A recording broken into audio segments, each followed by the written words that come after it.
welcome to my channel. Today I'm going to be talking about what I'm currently reading for the month of November. So this is my November TBR, even though we are already a week and a half into the month. So I'm currently reading Children of Time, which is a first contact with alien novel. It is, I'm not sure if it's a trilogy or a duology. I'll have to check because I've had this book in my Kindle for a couple of years now.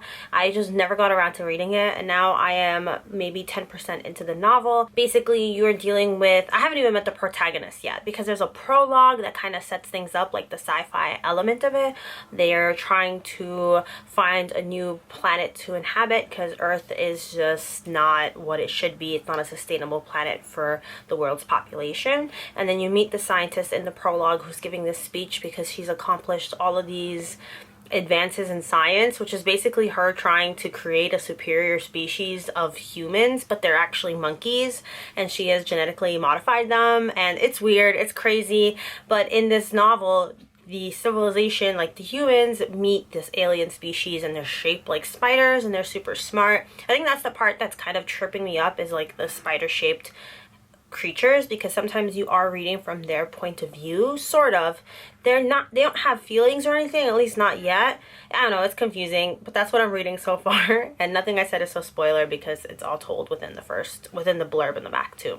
But Children of Time, I've heard amazing things about the series, so I'm giving it a shot. And usually that stuff is like right up my alley. I'm not sure why I'm kind of not super into it right now. In 2020, I had book of the month. I've canceled book of the month, but I chose a book called Arsenic and Adobo by this queer Filipino author. She is amazing, and it's very much a cozy mystery novel, but with a culinary aspect. She has a restaurant, and in the first novel, her ex-boyfriend passes away after eating a dish that he got from their restaurant, and she has to spend the rest of the novel trying to figure out who murdered him, why, and did it have anything to do with the food that they have or that they're providing. So it was really amazing. I love the diversity. I love the food descriptions are amazing. It made me so hungry, and I wasn't at the time super familiar with Filipino food.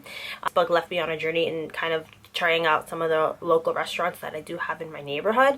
What I didn't realize, that was 2020, that she has 2 other books. And let's look at these covers. How beautiful are they? I mean, even the first book of the series was amazing. And I feel like I've been under a rock because I didn't even realize she had come out with 2 additional novels. So there they are. I definitely want to try and get my hands on them. I'm probably gonna have to do the ebook, unfortunately, just because of lack of space where I'm currently living. Even though this room is huge, it's not my room technically. So I'm kind of dealing with stuff like that. If you follow me on my main channel, you know what I'm talking about with my Squishmallows and all of my other collectibles. But I really want to read these books. I think they're so beautiful and they're so fun, and they're the perfect cozy read if you want mystery murders without being super duper heavy. Speaking of cozy murder mysteries, there's also another series that I kind of want to pick back up again, at least one of the books, and I do actually own it. So it's a series written by Juliet Blackwell. She does a lot of cozy mystery murders with a witchy twist to them. So these are witchcraft based novels, specifically her witchcraft mystery series, because she has a couple others.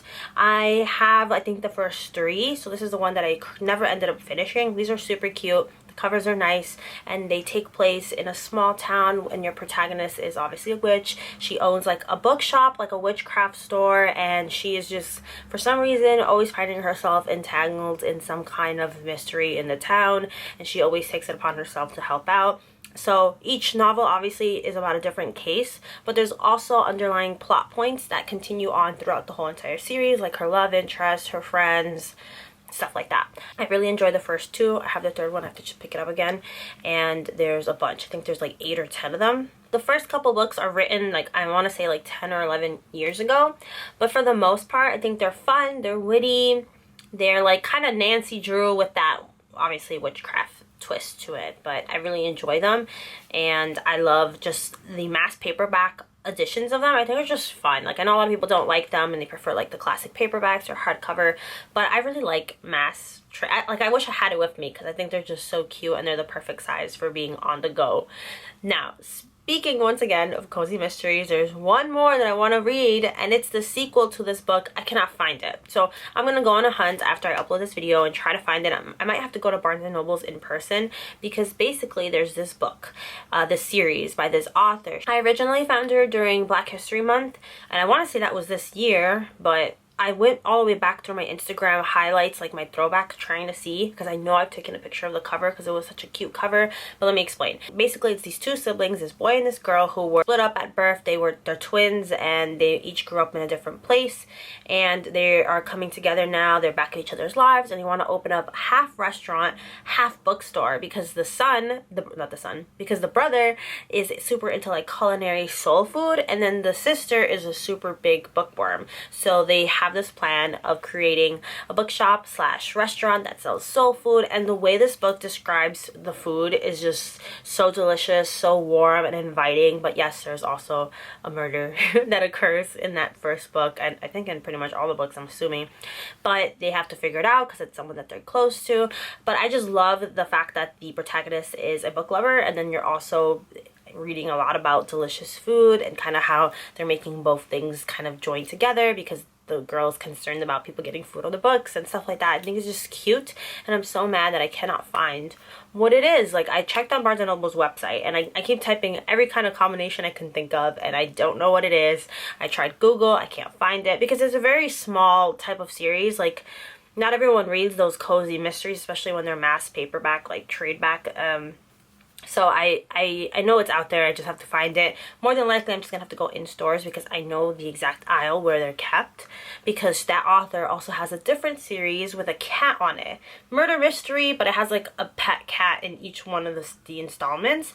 So I'm gonna find it. So if I do, I'm gonna update the description box and leave a pinned comment, because I really love the first one, and I know she came up with the second one, and I want to continue to support this author in the hopes that she will continue to write these, because I think it's such a cute premise.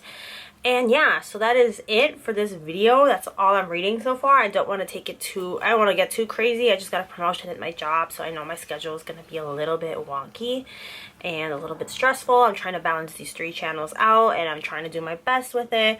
But if you made it to the end of this video, thank you so much for watching. Let me know what you're reading down below, and until next time, stay safe out there.